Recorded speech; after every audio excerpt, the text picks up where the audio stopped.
Friends and family of the Liverpool striker Diogo Jota and his brother Andre Silva attended their funerals today in their hometown in Portugal. Family members and leading football figures were seen attending the church service as hundreds gathered outside to pay their respects. The brothers died in a car crash in Spain on Thursday. The 28-year-old footballer had married his long-term partner just 11 days before the crash. Joe Inwood reports. It was a small, private funeral for a very public figure. Diogo Jota and his brother Andre were laid to rest at a church in the small Portuguese town where they grew up and where they began their footballing careers.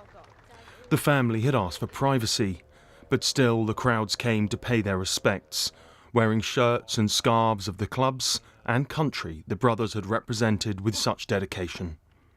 While it was a private family funeral, there were friends and colleagues too. Bernardo Silva played with Diogo Jota for Portugal, while Roberto Martinez managed the side. While Liverpool captain Virgil van Dijk and left-back Andy Robertson arrived with two wreaths, one with 20, Diogo Jota's shirt number, and the other with 30, worn by his younger brother. As the coffins arrived, there was a ripple of applause outside the Igreja Matriz de Gondomar.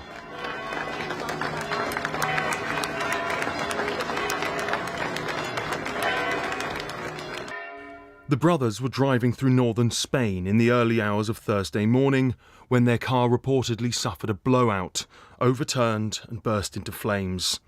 Both were pronounced dead at the scene. They were returning from what should have been a perfect summer for Diogo Jota. 11 days before, he had married his long-term partner and the mother of their 3 children, Ruth Cardoso. On social media, he had said, "It was a day we will never forget." He had also won the Nations League with Portugal and the Premier League with Liverpool. On the day he lifted the trophy, he explained how much it meant. Us, as well as players, we wanted to make it happen. It's a great effort from everybody in the club, and it's a moment to cherish forever. And today, in his adopted city, people continued to lay flowers and share their memories. The legacy he leaves is, I think, that he had a spirit, joy, humility, kindness, youth, everything that was effervescent. I think that's why it's so impactful. Wonderful player, loved by all. Brilliant husband, father, son, player, teammate. Back in Gondomar, as the service finished, the two brothers' coffins were carried for a private burial. 2 men of such promise, carried by friends and family. But they did not walk alone. Joe Inwood, BBC News. Our reporter Phil McCann has been following fan reaction at Anfield to today's events. There has been a constant stream since the early part of the morning of people coming down here, just wanting to be with each other here. So many people who we've spoken to have talked about how it feels like they've lost a family member, that real sense of grief. And so many people who are parents telling me that their children are having their first sense of loss, if you like. Lots and lots of upset people here today across the generations. We've seen lots of older people here who've clearly been supporting the Reds for decades, but then also lots and lots of younger fans. In fact, a bit earlier on, the kind of middle of the morning, we saw lots of younger boys, well, kind of 8, 9, 10 years old, all in football shirts, who'd all clearly come here after Saturday morning football training or Saturday morning football games, and they'd been brought here as a group to come and see this huge display of grief and affection for Diogo Jota.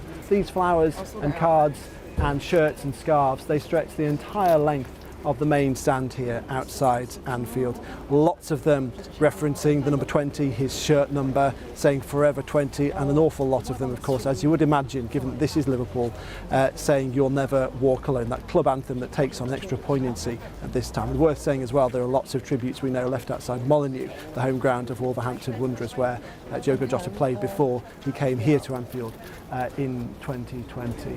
This is a city where football is like a family, and therefore that's why so many people here today are saying it feels like they've lost a brother or a son. And it's important for Liverpool to have shown support for Diogo Jota, we saw the club's top players and its manager attend the funeral service. Yes, of course, they were there this morning. We also know that some of the pre-season medical checks here at Anfield have been cancelled, and there's going to be a phased return to training. And we heard, didn't we, we've heard over the last few days, tributes from his Liverpool teammates. We heard from Mohamed Salah, somebody who he's been sharing a pitch with for the last few years, talking about how he even got scared to return to Anfield after what had happened. We saw some of the Liverpool players coming down here yesterday to lay tributes, and all eyes will be on them, of course, over the next few days, over the next few weeks, as they try to get back to training and preparing for the next season in a way that none of them thought they would be. Lots of questions for this club, which are really questions for tomorrow, of course, about how the team will cope and how Jota will be replaced. But those really are questions for tomorrow, questions that some people here have been debating with each other. But today is, of course, a day to reflect on the funeral, on what's been happening many miles away from here in Portugal. Phil McCann reporting there.